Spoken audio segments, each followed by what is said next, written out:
Ryan McNichols here once again from touringplans.com, and this is the weekly news. Surprisingly, quite a bit of news this week. And before we jump into it, just a quick reminder that we do have a brand new Touring Plans podcast that can be found on iTunes or any app that connects to iTunes. Just search Touring Plans Podcast. That's what it's called. We weren't super original with the name. It will be coming to other platforms very shortly. And if you like this video, please share it, consider subscribing to our channel, and give me a nice big thumbs up, because I'm told it helps, although I don't know why.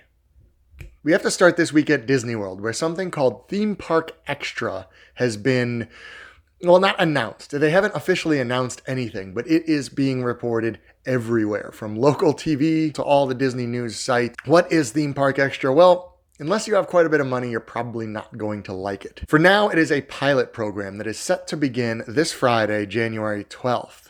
And it will only be available to guests in club level rooms. Club level, also called concierge sometimes. And basically what it gives you is access to a lounge that has food and drinks and things like that. I actually stayed in a club level room at the beach club for the first time recently. Keep an eye on our YouTube channel for a video all about that. And the way you definitely won't miss it, subscribe to the channel and turn on the little notifications so that when we have new videos, you get the little ding.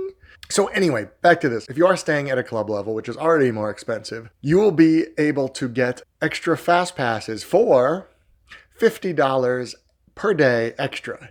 I don't know if that is $50 per person per day because it hasn't officially been announced, so the details get a little hazy depending on the source.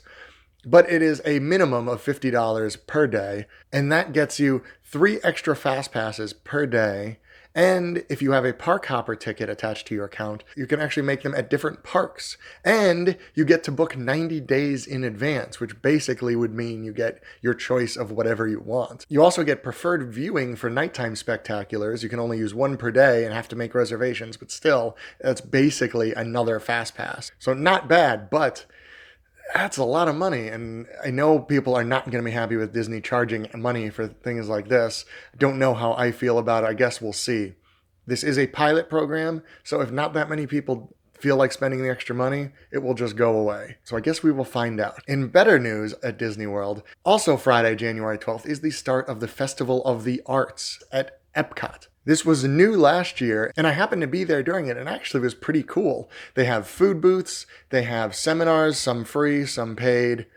They have art displays. They had booths where they had mostly Disney-related art set up. They had these cool photo opportunities that looked like you were in famous paintings that were really neat. Last year, it was weekends only. This year, it is every day from January 12th through February 19th. And for more details about Festival of the Arts, check out Angela's video that she just posted yesterday. I will link to it below, and if you stick around till the end, I'll put it right here next to my face, just because I like doing that at the end of the video. Now we've got some Disney World closures. First is Circle of Life. Now some of you may not even know what this is, because it's not super popular or super good. But in the Land Pavilion, it is a movie all about conservation that has no real sense of irony, because they kind of talk about a hotel being put on land, which is, an Epcot Center, which was built on. Never mind. It is closing. February 3rd will be its last operating day. So if you've never seen it and you want to, or if you really love it and want to see it again, get there within the next couple of weeks. I personally have never seen it, but I am going to be there in a couple weeks, so maybe I'll have to check it out. A new attraction may or may not be going in there long term, but in the short term, Disney is using it for Disney Performing Arts, which is a youth program that does classes and things like that. Now, WDWNT connected some interesting dots. The current Disney Performing Arts space is in between the Germany and Italy pavilions. This is what it looks like, and this is a closer look at that building. What WDWNT is proposing is that maybe they are clearing that space to perhaps put in a new pavilion. That is a pretty large jump from dot to dot, But since we all want that to be true, I figured I'd mention it here. The other closure is a partial closure of the World of Disney store at Disney Springs. That's the big giant Disney store. It will be getting renovations done to it starting mid-February and continuing through 2018. The store will remain open, but parts of it will be closed off. And lastly, we are jumping to Universal Orlando Resort. They put up an interesting post on their blog this week about what is coming up in 2018.